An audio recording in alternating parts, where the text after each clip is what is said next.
Nouveau numéro du Mag des Sports sur Radio Dina. Bienvenue, chers auditeurs, si vous venez de vous connecter.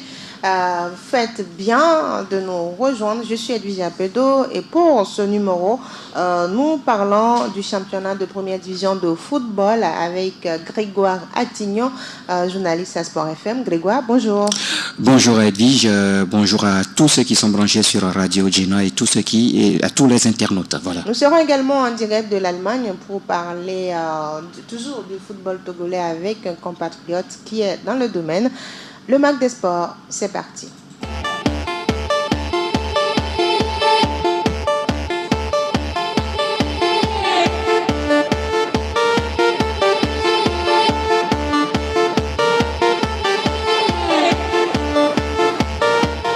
Comme vous le savez, la 10e journée du championnat de première division de football a été disputée ce week-end et certains se sont relevés ou ont regagné du sourire, d'autres sont toujours dans l'amertume. Et pour parler de joie, je vais parler de AC Barracuda qui s'est imposé devant Doubé de Mango, 3-0. On va dire c'est un petit sourire pour Adalanta, mais c'est pour l'Angleterre. Oui, il fallait s'attendre à ça. Après 9 journées sans victoire, vous savez, il y a beaucoup de questions qui se posaient par rapport justement à cette situation d'AC Barracuda avec son entraîneur Ouadjalanta. Beaucoup d'inquiétudes d'ailleurs au niveau donc du poisson carnivore. Et il fallait quand même une victoire pour remobiliser un tout petit peu la troupe. Et finalement, c'est ce qui est arrivé hier. Ça a commencé, je crois, bien par les 2 derniers matchs disputés. Tout d'abord, le nul face à Tambo ici à Lomé, 1 but partout. Ensuite, également un nul d'1 but partout à Tchévier face donc à Espoir FC du Zio. Ça fait 2 matchs que Barracuda n'avait plus perdu, ce qui n'a pas été le cas depuis le début de ce championnat. Et donc, il a fallu attendre cette 10e journée pour voir donc cette équipe enregistrer sa première victoire. Je crois que ça va être un ouf de soulagement du côté donc d'AC Barracuda, des dirigeants, des joueurs également au niveau donc du staff technique. C'était une victoire très attendue. Ils l'ont obtenue, donc je crois que c'est quand même bien. Je suppose que ça doit être quand même un déclic au niveau d'AC Barracuda pour le reste des matchs qui y a pour le compte donc de ce championnat. Du moins c'est pour cette phase aller, parce que là il reste encore 3 matchs pour la phase aller. Il va falloir quand même bien terminer. Oui, certes, on a gagné, ils n'ont pas quitté donc leur dernière place, mais je crois que c'est quand même bien. C'est un signe, c'est un soulagement, c'est un soulagement. Donc surtout pour l'entraîneur qui se posait beaucoup de questions. Mais je crois qu'il faut aussi là féliciter un tout petit peu la patience des dirigeants qui ont compris que le problème ce n'est pas l'entraîneur, parce que là ça devient un problème un peu général. Il se pose beaucoup de questions. Est-ce que c'est la tête de l'entraîneur Ouadjalantam qui fait problème? Est-ce que c'est les joueurs? Est-ce que ce sont les dirigeants? Donc beaucoup de questions, mais je crois qu'ils ont été un tout petit peu patients pour espérer avoir cette victoire-là. Je crois que c'est bien d'ailleurs pour toute l'équipe de Barracuda. Une victoire de Barracuda après, on va dire, 10 journées, mais c'est face à un club qui aussi est essoufflé. Est en difficulté. Oui, c'est vrai, mais quand on prend un peu les résultats de ces 2 formations, Doumbé est un peu plus en avant, parce que je crois que Doumbé a eu 1 ou 2 victoires une victoire dans ce championnat, ce que n'avait pas justement AC Barracuda. Mais il faut noter que le problème de Doumbé, ce n'est pas un problème sur le terrain. Mais c'est un problème financier. C'est un problème financier qui se pose actuellement. Je crois que nous ne sommes qu'en début de saison, mais déjà le tam-tam parlant est d'énormes difficultés pour rejoindre les 2 bouts, parce que là, il se dit que les joueurs n'ont pas reçu leur prime des derniers matchs disputés, les salaires n'ont pas été payés, et que même pour faire le déplacement à Lomé la dernière fois, c'était de la croix et la bannière. Mais finalement, ils sont quand même arrivés. Moi, je me dis que on ne devait même plus entendre parler donc de ces problèmes, quand on sait quand on veut quand même faire le football, on sait que c'est les moyens. Et je crois que les cadres de l'OTI, les dirigeants de ce club-là, tous ceux qui entourent Doumbé de Mango le savent. Il va falloir quand même prendre des dispositions. Écoutez, Doumbé, ce n'est pas Doumbé seul qui est dans ce cas. Il y a d'autres clubs également qui sont dans ce cas, mais seulement qui ne l'expriment pas publiquement. La dernière fois, c'était une note qui a circulé. Bon, une note... Par rapport à ce de Cara. Non, c'est par rapport à la situation de Doumbé, qui a circulé sur les réseaux sociaux demandant donc de l'aide. Je me dis, mais les cadres sont où? Il y a les cadres de l'outil à Lomé, il y a les cadres de l'outil à l'extérieur qui peuvent aider ce club-là. Mais faut-il toujours compter sur des personnes pour pouvoir sortir? Bien sûr. Oui, c'est vrai qu'il y a ce problème-là. Il y a l'État qui devait quand même accompagner les clubs. Et je crois qu'aujourd'hui, si les clubs là ont démarré le championnat, c'est par rapport au soutien de la Fédération togolaise de football. Ce que la Fédération devait donner à ces clubs-là, c'est justement par rapport à ça que les clubs ont démarré le championnat. Maintenant, il revient à l'État aussi de soutenir ces clubs-là. L'État a promis 10 millions, mais jusque-là, rien n'est encore donné. On attend jusqu'à quand est-ce que c'est... On gère avec la subvention de la Fédération. Et je crois que Doumbé, aujourd'hui, est le club qui fait plus de déplacements. Ça, il faut le dire. Ouais. Doumbé, parce que Doumbé ne évolue pas à domicile. Doumbé reçoit à Kara, il se déplace. Ouais. Et donc, c'est des choses, je crois que c'est des dépenses supplémentaires, hein, s'il faut le dire. Donc, je crois que, en principe, ils avaient déjà évoqué le problème la saison dernière. C'est un cas qui devait être un peu particulier. Et ça, ce n'est pas la fédération de voir ce cas. C'est l'État. Je crois que le ministère avait réglé ce problème. Il faut la construction des infrastructures. Il faut la construction des infrastructures. Mais aujourd'hui, comme ces infrastructures ne sont pas là, il faut quand même accompagner cette équipe-là parce que je crois que c'est le même problème qui va arriver au niveau de Fouadan de Dapaon, puisque la deuxième division aussi va démarrer. Fouadan ne va pas jouer à Dapaon. Fouadan recevra à Kara. Et donc, c'est le même problème qui va arriver. Tout comme ce qui s'est passé la saison dernière. Je crois qu'il va falloir quand même anticiper, éviter un peu la crise qu'il y a eu la saison dernière, où entre la fédération et la ligue des Savanes aujourd'hui, jusqu'à présent, cette ligue aussi n'a pas renouvelé son bureau. Justement, c'est par rapport à ce problème-là qu'il y a eu la saison dernière. Alors, AC Barracuda qui donc Doumbé de Mango 3-0, 0-0 entre AS Bina et AS Tambo. Ce n'est pas surprenant. Ce n'est pas surprenant. Non, ce n'est pas surprenant parce que ce sont deux équipes qui valent, hein, ça, il faut le dire. C'est vrai que AS Bina aujourd'hui joue un tout petit peu le haut du tableau en ce début de saison, mais vous savez, c'est un championnat et que arrivé un moment, on sera un tout petit peu essoufflé. Je crois que c'est ce qui arrive un peu aux cornes de Pagoda. Ils ont bien entamé le championnat, mais je crois qu'ils sont en train de vivre aujourd'hui la réalité. Et donc de ce championnat-là, il y a eu une première défaite de la saison concédée face à l'Entente 2. Il fallait réagir maintenant pour la journée qui vient. Mais là, l'adversaire aussi était à la quête des points. C'est Tambo de Dacha. Ce n'est pas une petite équipe. Et donc, les Flèches Pimentées ne sont pas allés à Kara pour regarder Tambo, plutôt l'AS Bina jouer. Donc, ils ont cherché aussi à avoir leur victoire. Mais finalement, les deux équipes se séparent 0 but partout. Moi, je ne suis pas surpris donc de ce score-là. AS Tambo qui est donc 9e avec 11 points. AS Bina 5e avec 16 points. Vous voyez un tout petit peu donc l'écart entre les deux formations parce que le début de saison aussi n'était pas bien pour Tambo de Dacha qui avait enchaîné 2 défaites. Ensuite, il y a eu match nul et il y a eu également 2 victoires et par après, c'est des matchs nuls. Je crois qu'aujourd'hui, les équipes veulent beaucoup plus se contenter de ces matchs nuls-là que d'avoir des défaites. Oui, il faut aligner des matchs nuls, mais est-ce qu'à la fin, ça va suffire? Parce qu'à la fin, il faut compter des points. Il faut compter des points. Il faut compter des points. Il faut aussi le goal différentiel. Donc, bon, c'est le championnat et que...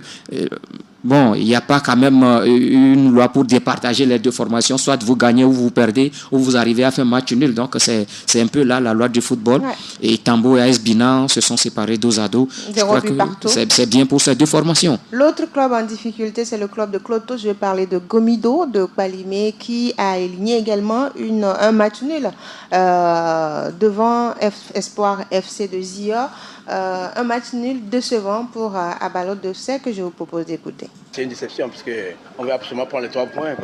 Mais malheureusement, on n'a pas fait. Les deux derniers matchs, notre objectif, c'est de prendre les 6 points. Mais il y avait de la place. Mais malheureusement, on n'a pas réussi à concrétiser nos occasions. C'est le football. Je serais quand même très déçu du résultat parce qu'il y avait de la place. En face, il y avait quand même une très bonne équipe qui est très rigoureuse. Malgré cela, on a quand même réussi à se procurer beaucoup d'occasions. Mais malheureusement, on ne l'a pas mis au fond. C'est dommage. Parce qu'on n'a pas pris les 3 points. C'est là ma déception. Sinon, dans le jeu, en premier mi-temps, c'était un peu plus possible. Mais en deuxième mi-temps, je pense qu'on avait le jeu à notre compte. C'est là où on se procure beaucoup d'occasions, mais malheureusement, on n'a pas marqué. Dans le football, il n'y a pas une règle qui dit que tu dois faire un changement. Hein. Le changement, on le fait quand il le faut. De toute façon, quand on avait fait des changements, ça a porté ses fruits. Mais les changements, il faut savoir les faire, sinon ça peut quand même jouer contre toi aussi. Donc je crois qu'aujourd'hui, le changement a été vraiment judicieux, sauf que la finition n'y était pas.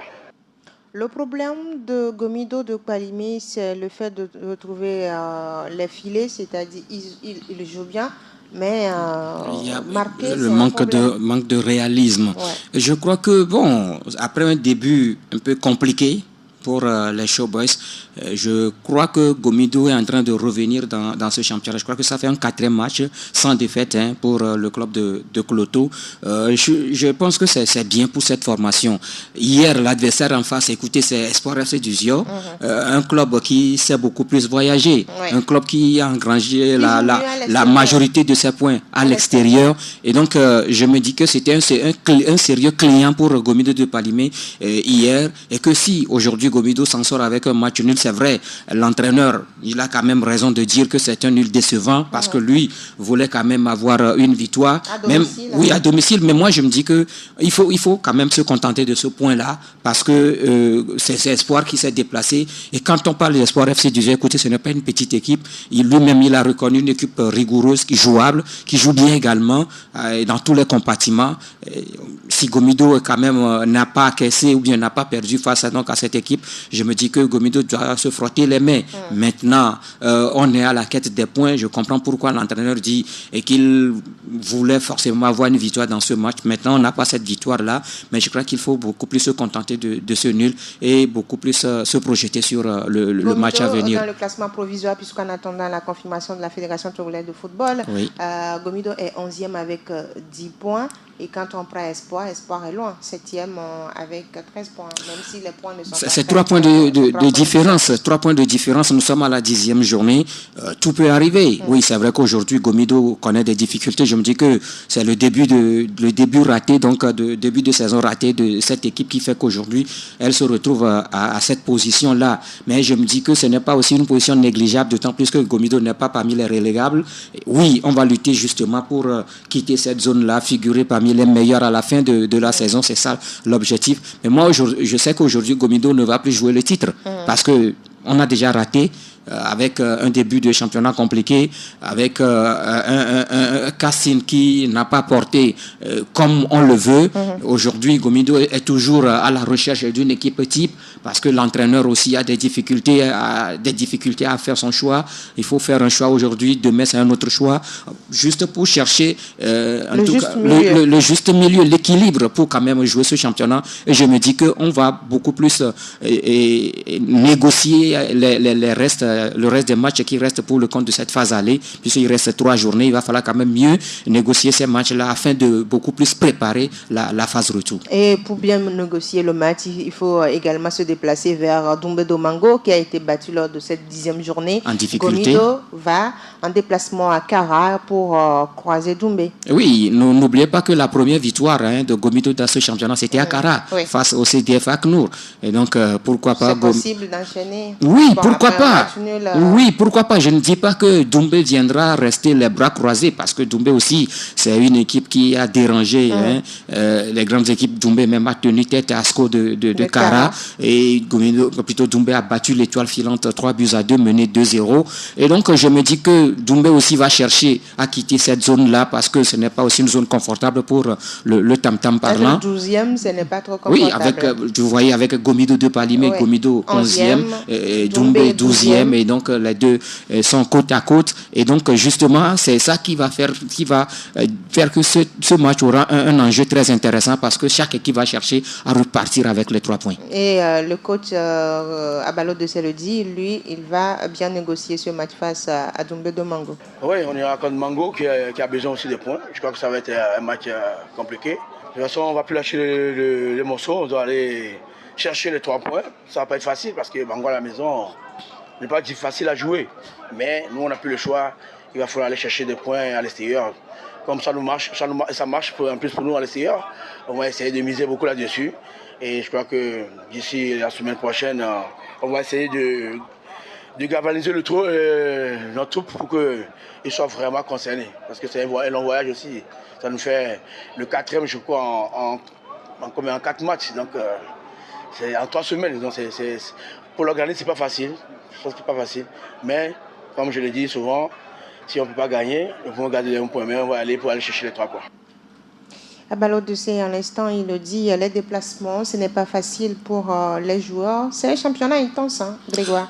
Oui, c'est un championnat intense. Je crois que c'est pour ce qui concerne ce championnat, la programmation, oui, les clubs étaient au courant depuis. Ouais. Ce n'est pas aujourd'hui qu'il faut crier scandale ou quoi que ce soit. Maintenant, il va falloir faire avec. Aujourd'hui, mais c'est vrai que entre-temps, ils ont joué le week-end et puis en milieu de semaine, mais ça fait 2 ou 3 semaines qu'ils ne jouent plus en milieu de semaine. Donc, ce qui veut dire que chaque équipe a une semaine à préparer, à préparer son match. Oui, c'est vrai que Gomido doit faire le déplacement. Bon, maintenant, quatrième déplacement, je crois, en 3 semaines selon le coach, c'est dur. Bon, oui, ça c'est aussi le calendrier. C'est aussi le calendrier. Oui, aujourd'hui, peut-être que ça n'arrange pas Gomido de Palimé, mais ça va l'arranger au match retour. Au match retour. Oui, à la phase retour. La phase retour sera plus abordable. Voilà, donc je crois qu'il va falloir souffrir un tout petit peu et avant donc de se frotter les mains. C'est bon, en fait, c'est le calendrier. Je crois que ce n'est pas seulement Gomido seul, hein, il y a également d'autres équipes qui sont aussi dans ce cas. L'autre club qui sourit, ce sont les académiciens.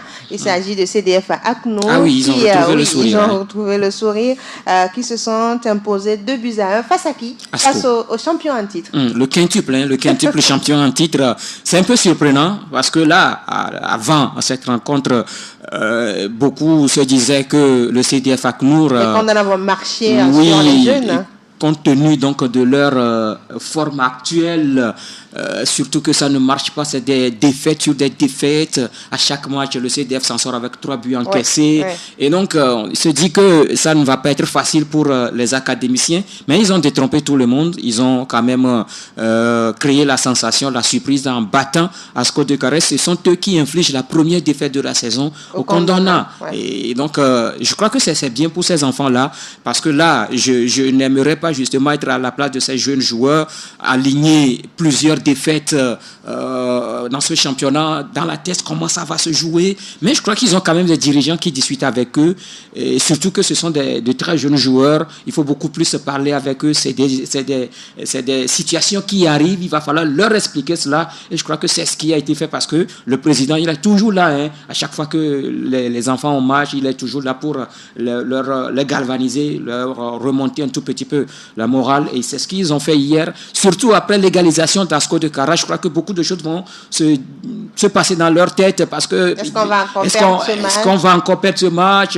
Est-ce qu'on va encore encaisser lourdement? Mais je crois qu'ils ont continué jusqu'à ce deuxième but marqué par Clydie Claude. Et surtout, moi, j'apprécie beaucoup cette équipe, surtout son capitaine, Azia Malé-Jules. C'est l'homme à tout faire de cette équipe. À chaque match, quand vous entendez que le CDF a marqué, c'est lui. Et je crois que c'est un jeune qui a de l'avenir. Et surtout qu'il garde quand même cette position qu'il a, qu'il travaille beaucoup plus. Parce qu'à la fin de la saison dernière, il y a 2 ou 3 qui sont partis. Il y a Chazodi qui se retrouve au niveau donc du Ghana. Il y a Takura Rafikou qui est parti, tout comme également des joueurs qui sont allés donc dans le golf. Je crois que, en fait, c'est ça l'objectif du CDF Aknour, c'est de faire des talents, donc les envoyer à l'extérieur. CDF Aknour qui s'impose 2-1 face à Asco de Cara, ASK qui, on va dire, détrône. Si je peux le dire ainsi, hein. Oui, Unisport, bon. Parce que Unisport qui laisse sa place en 32, ça fait 2-1 pour les chauffeurs de la COSA. Quand vous prenez un peu le fauteuil de leader, ça devient quand même on va vous dire, nous sommes là, une chaise convoitée. Oui, convoité, mais qui change de leader à chaque journée. Et c'est ce qu'on constate. Unisport qui a détrôné Boulossou, qui n'a été que leader d'une journée.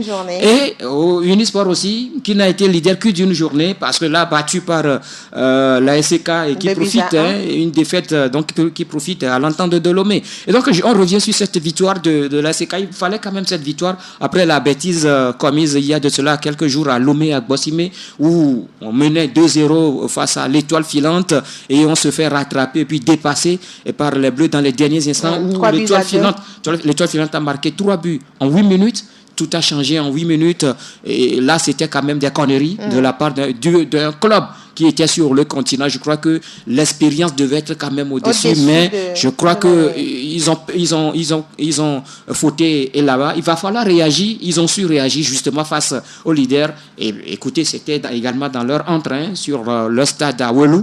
Et donc, c'est Espoir qui est allé les battre là-bas. Je crois qu'ils se sont dit qu'ils ne doivent plus perdre à domicile. Ils ont su réagir, surtout avec le jeune Glomarius qui a encore marqué un but magistral hier. Mais c'est le but de Akoro Bilal qui me fait beaucoup plus chose parce que moralement, psychologiquement, je me dis que c'est un joueur qui devait être atteint par rapport à la situation qu'il a vécue tout dernièrement. La signature manquée au niveau donc de Assol Chlef en Algérie. Je me dis que psychologiquement, il devait être quand même touché. Je ne m'attendais même pas à le voir sur la feuille de match. Mais là, je crois qu'il y a eu un travail qui a été fait avec l'entourage parce que oui, il y a Metokoro qui est l'entraîneur. Mais je crois qu'en dehors un contrat, mais vous pouvez. Oui, en dehors quand même de Metokoro, il y a quand même des jeunes techniciens autour donc dans ce staff. Il y a Kembe Amako qui n'est plus à présenter, qui était donc du côté de l'INJS. Il y a aussi le jeune entraîneur malien qui est revenu et qui travaille. Surtout, lui, il est donc dans ce domaine-là, le travail psychologique. Et donc, je crois que c'est ça qui a permis quand même à Bilal de jouer, de marquer dans ce match. Entendeur qui reprend le fauteuil, on va dire. Ça peut changer encore. Hein. Oui, est-ce qu'on va dire qu'il reprend son bien? Bon. Ça peut changer encore. Puisque, oui, c'est l'entente qui a régné un peu plus. Hein, qui a repris maintenant. Son fauteuil, il l'avait perdu quand Unisport est venu le battre ici. Ça a profité à Boublessou des Lacs. Boublessou qui se fait battre par Unisport. Unisport lui ravit donc le fauteuil. Le fauteuil entendeur grâce à ce match nul face à AS Boulossou. Je crois que, selon les informations, ça a été également un grand match. Hein, très intéressant entre les deux formations. Parce que, oui, c'est ce genre de match que l'on veut, où l'enjeu est tellement de taille, chaque équipe se donne dans ce match. L'entente a eu son temps, Boublessou aussi a eu son temps, parce que oui, Boublessou a perdu son fauteuil, Boublessou en gagnant allait récupérer justement ce fauteuil-là. Maintenant, ils se sont départagés, 0 but partout, ils ont partagé les points et ça profite aux jaunes de Côte d'Ivoire, Kopenya Konakwe à Djololo, prouver qu'ils durent dans ce fauteuil, parce que c'est le champion de l'intersaison qui compte. À la mi-saison, qui sera champion à la mi-saison, c'est là où j'apprécie beaucoup plus ce championnat-là, parce que à chaque journée, on aura quand même un leader. Il n'y a qu'un point entre Entendeux et Unisport et ASOTR. Oui. 2 points entre Boulossou et Boulossou. Donc ça veut dire que c'est très serré. Et oui, et ici, il suffit seulement que l'Entendeux ne gagne pas la prochaine journée et que Unisport gagne ou Boulossou gagne. L'OTR également est à côté. Hein. Oui, il y a l'OTR aussi qui rôde. Qui s'est imposé 2-1 face à l'Étoile Filante. Un match très, très, très intéressant. Pour une fois dans un match de championnat où les deux équipes se sont données dans ce match jusqu'à la fin, parce que le deuxième but de l'OTR était marqué dans le temps additionnel par un défenseur, son capitaine Mathieu Daucher, il était quand même le héros des OTRois hier à la fin du match. On a vu la joie de tout le banc de l'SOTR, parce que vous savez que l'SOTR, c'est cette équipe-là qui avait aligné 5 victoires consécutives et qui a été battue à Cara par Rasco, et donc il va falloir réagir. La réaction était attendue. Ils ont su réagir et même mener 1-0, ils ont quand même tenu jusqu'à la fin. Ils ont cru jusqu'à la fin et ils ont quand même obtenu cette victoire. C'est quand même bien pour les Auterrois. Voilà ce qu'on va dire pour la première division. C'était la 10e journée ce week-end. On rappelle, Entendeux est en tête du classement provisoire avec 19 points, suivi de Unisport de Sokodé 18 points. ASOTR est derrière avec 18 points. En bas de tableau, on a Djoumbé de Mango qui est 12e avec 8 points, 13e CDF Akno 8 points, et puis AC Barracuda qui ferme la marche avec 6 points, 14e. Et on va, je vous l'annonçais, vous êtes dans le Mag des Sports sur Radio Diena. On va maintenant en Allemagne pour parler toujours du football togolais, avec un acteur du football togolais. Il s'agit de Rachid Anani. Il est togolais, résident à Cologne, en Allemagne, entraîneur et formateur, directeur sportif de Fortuna Cologne. Je n'ai pas fait l'Allemagne, mais j'ai fait l'espagnol. J'espère pour le secteur de base. Bonjour, cher invité. Bonjour, salut à tout le monde. J'espère que vous m'écoutez très bien. Oui, nous vous écoutons très bien. Si vous pouvez réduire votre retour, ça serait intéressant. Ah, je vais essayer. C'est bon? Oui, c'est bon. Alors, vous suivez le championnat togolais? Oui, de temps en temps. Intéressant de voir comment nos frères s'engagent dans le championnat. Oui, de temps en temps, j'essaie de suivre le championnat. D'accord. Alors, avec vous, on va aborder les difficultés que rencontre ces derniers temps le football togolais. Vous le savez, le Togo est éliminé, ne sera pas à la CAN marocaine. Quand on prend les catégories également, c'est difficile avec les éperviers dans toutes les catégories, même chez les dames, c'est compliqué. Alors, quel est le diagnostic que vous faites des échecs répétés de nos différentes sélections? Je crois que, voilà, le problème que le football togolais, un problème que nous avons, je crois que tout le monde le sait. Je crois qu'actuellement, le grand problème qui se pose, c'est une formation durable qui permettra à la population, ou bien qui permettra au football togolais de former des jeunes qui vont prendre la relève. Et je crois que c'est ce problème-là que nous avons actuellement au Togo, la formation à la base. Quand vous parlez de formation à la base, qu'est-ce qu'il faut toucher précisément? Parce qu'on en parle tout le temps, mais quels sont les aspects à voir du côté de cette formation à la base, selon vous? D'abord, il faut avoir un plan de formation durable. C'est-à-dire qu'il faut avoir une structure où on a la possibilité de permettre aux jeunes, surtout aux enfants, de se présenter et de profiter de la formation à la base. Et ensuite, maintenant, d'avoir un système de détection de ces jeunes-là qui seront maintenant à partir de 15 ans, et 16 ans, qui vont avoir la possibilité d'être accompagnés professionnellement pour pouvoir maintenant un jour arriver à l'équipe nationale et défendre les couleurs du pays. Et donc, quand on prend le système actuel du Togo, c'est qu'on se base sur des sélections ponctuelles, c'est-à-dire on regroupe les jeunes, on prend ceux qui sont bons, peut-être on te dit de faire le tour, bien il y a un petit match et on détecte le jeune pour faire partie d'une sélection de catégorie. Ce n'est pas la meilleure solution selon vous? Non. Je crois que vous savez, la formation, il faut mettre le temps, il faut investir du temps, il faut être patient. Et je le répète toujours, et puis il faut travailler continuellement. C'est-à-dire que regrouper les jeunes et avoir l'espoir qu'il y a 2 ou 3 jeunes qui sont bien, et je crois que ça, c'est un problème. Donc, il faut maintenant travailler durant minimum 4 ans, régulièrement, avant maintenant d'espérer avoir une sélection compétitive pour pouvoir représenter le pays. Mais voilà, maintenant faire un regroupement de jeunes sur une courte durée ne va pas nous permettre d'avoir des résultats que nous attendons. Donc vos pistes de solution, c'est un travail sur le long terme, peut-être commencer avec les moins de 15 ans. Pour 4 ans, ça veut dire qu'ils auront moins de 18 ou 19 ans, on va dire pratiquement 19 ans, et ce sera de bons fruits pour le Togo. Exactement. D'abord, il faut voir, il faut analyser. Je crois que l'erreur que nous sommes en train de faire en Afrique, c'est que nous essayons de copier le système européen. Parce qu'en Europe, on a des clubs professionnels qui ont des centres de formation. Et ces centres de formation, c'est combiné avec des investissements. Mais on n'a pas la même situation en Afrique. En Afrique, on a d'autres situations. En Afrique, on a la possibilité d'avoir des personnes privées qui investissent dans des centres de formation privés. Donc, moi, je crois qu'il faut maintenant se mettre à table avec ces centres de formation qui ont déjà des structures installées, qui ont même déjà la possibilité maintenant de regrouper ces jeunes-là sur leur terrain. Maintenant, c'est à nous, maintenant, à la fédération de travailler avec ces centres de formation, de leur donner un concept de formation durable avec les formateurs de ces centres de formation. Et ensemble, avec ces formateurs maintenant, sur une durée, on aura la possibilité maintenant de développer les joueurs. D'accord, ça veut dire qu'on ne doit pas laisser les centres travailler seuls, il faut être en collaboration, parce que normalement c'est la fédération, selon vous, qui doit dicter le système à utiliser par les centres de formation. Exactement, c'est la fédération qui doit dicter, parce qu'à la fin, quand on parle de l'équipe nationale, ce sont les actuels meilleurs joueurs de la nation. D'accord. Et ces joueurs, actuellement, peuvent se retrouver dans plusieurs centres de formation.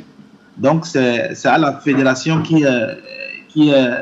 la fédération fêtière, c'est à elle maintenant de dicter cette philosophie-là à ces centres de formation, de s'asseoir à table avec les dirigeants de ces centres de formation, de leur présenter un concept de formation et ensemble d'élaborer maintenant ce concept et maintenant d'installer ce concept dans les centres de formation et ensuite maintenant on verra ce qui va sortir de ce concept-là. Les centres de formation seuls, ça ne pourra pas fonctionner. D'accord.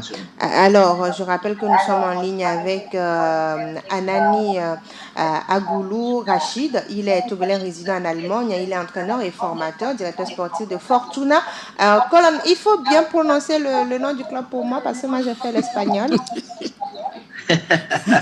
Köln, Fortuna Köln. Köln, d'accord.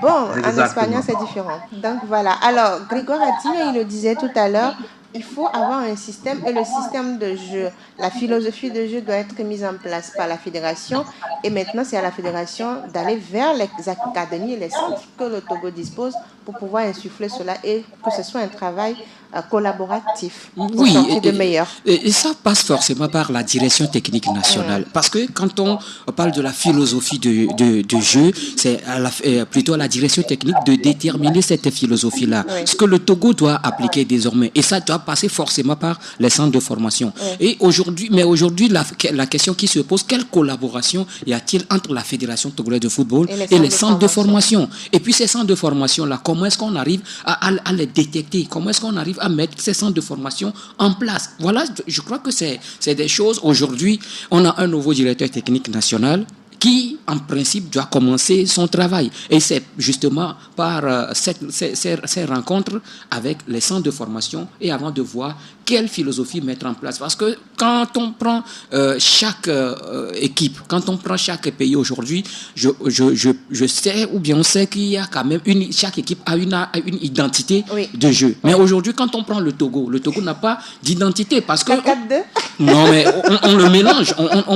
Je crois que même si c'est le 4-4-2, on doit se dire que c'est le 4-4-2 togolais. Et il y a quand même une manière de le faire. Et le Togo aussi a son identité. Et je crois que c'est ce que nous dit M. Rachid Anani. Oui, en fait, Rachid Agoulou, aujourd'hui, il faut revoir le système de jeu avec les petits, c'est-à-dire ceux qui sont en formation.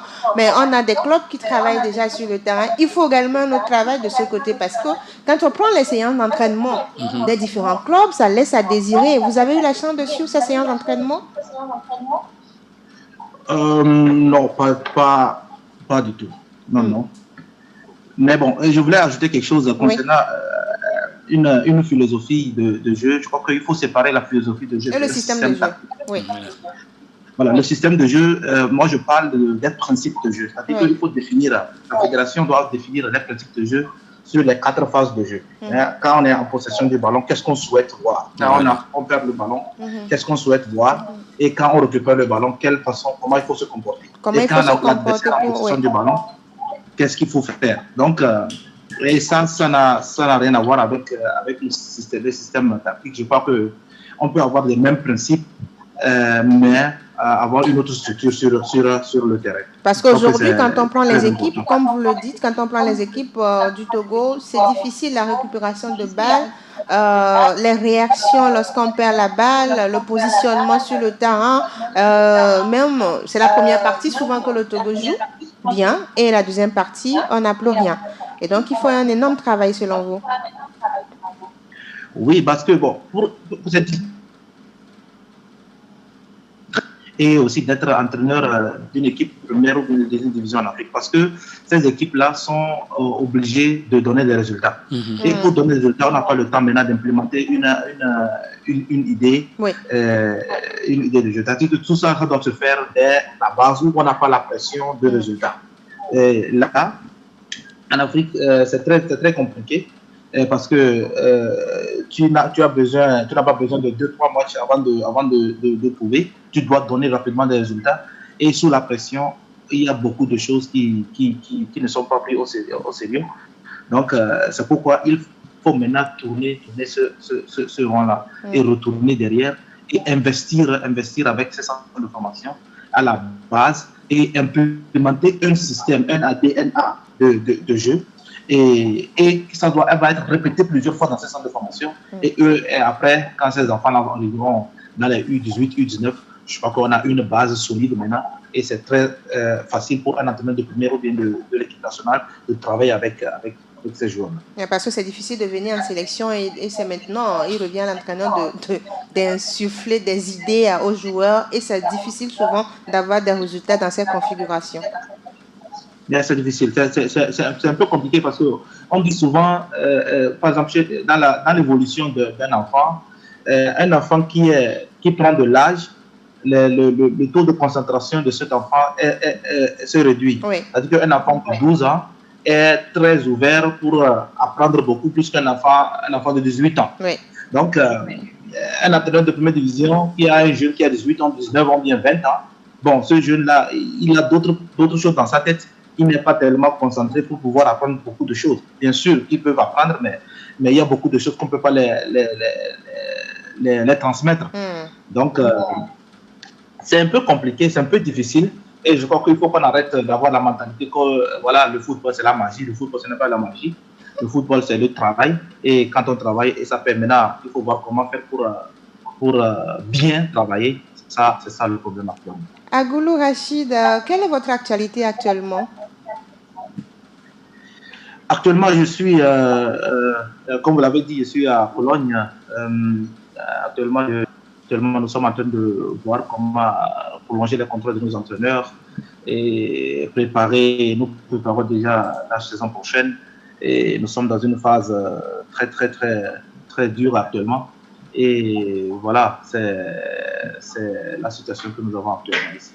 Et vous-même, en tant que formateur, quelle est votre actualité? Voilà, je suis chargé ici de la détection des entraîneurs, ici dans mon club. Après, je suis chargé aussi de leur former parce que j'ai un système de formation que chaque entraîneur doit appliquer. Donc, mon travail, c'est de détecter ces entraîneurs-là et de leur former sur ce concept que j'essaie de superviser ici. Et à part ça, j'ai aussi un autre boulot, c'est le concept sur des parents, parce que les parents jouent un rôle très, très important. Maintenant, je travaille beaucoup avec les parents pour leur amener à leur aider comment les parents peuvent maintenant accompagner leurs enfants durant tout ce processus sans leur mettre une pression négative. Et voilà, c'est le boulot c'est l'actualité que j'ai actuellement. Ce sont les thèmes que je subis, que je poursuis chaque jour. D'accord. Merci beaucoup à vous d'avoir accepté notre invitation. Et c'est qu'on sera en ligne tout le temps dans le Mag des Sports. Merci beaucoup à vous pour l'invitation et voilà, bonne journée, salut à tout le monde. Salut. Nous étions en ligne avec Anani Agoulou Rachid. Il est togolais résident en Allemagne. Il est entraîneur et formateur. Alors, Grégoire Attignon, pour avoir un bon résultat, il faut travailler. C'est le message de notre invité, Anani. Il faut travailler. Et aujourd'hui, quand nous voyons les autres réussir, c'est le travail. C'est le travail. Et ça, il a insisté là-dessus. Et ça passe forcément par la base. Ça passe forcément par la base. Ce n'est pas de regrouper les enfants 2 ou 3 jours et rapidement vous dites que vous participez à une compétition. Vous n'allez pas avoir du résultat. Il faut un travail sur une longue durée pour avoir le résultat. Et aujourd'hui, quand on prend le Sénégal, ce sont des joueurs qui sont sortis des centres de formation du Sénégal. Qui brillent. Et donc, c'est ça. Et vous aurez les résultats par après. C'est le travail. Et la DD aussi va commencer le 12 février, on espère. Oui. Bon, vivement, on attend. Parce que même à la veille, on peut dire que ce championnat est encore reporté. Voilà. Il faut travailler, c'est la formation à la base, et inculquer la philosophie de jeu dès la base aux joueurs. Parce qu'on a des joueurs aujourd'hui qui sont seniors, qui ont traîné des tards durant... on va dire, il y a certains qui ne sont même pas passés par des centres de formation. Ça veut dire qu'on a traîné des tas. Oui, c'est difficile de changer ce joueur-là avec ce comportement. Donc, il faut aller vers la formation et une collaboration. Merci Grégoire Attignon. C'était un plaisir. Merci à vous, chers auditeurs, de nous avoir suivis. On se donne rendez-vous vendredi pour un autre numéro du Mag des Sports. C'est à partir de 10h. Mercredi, c'est le débat sportif qui vous retrouve avec Latif Yorma dans Djena Sport. D'ici là, portez-vous bien. Et joyeux anniversaire à une personne très chère à moi, c'est Joséphine Tossouvi. Ablavi Maoulaoué, c'est ma maman. Voilà. Bonne fête à toi. Joyeux anniversaire également, monsieur Arnaud Boko. Arnaud Boko, notre, on va dire, Picture Man. Joyeux anniversaire, bonne célébration. Envoie le gâteau à Radio Djena. On attend ici. Bye bye.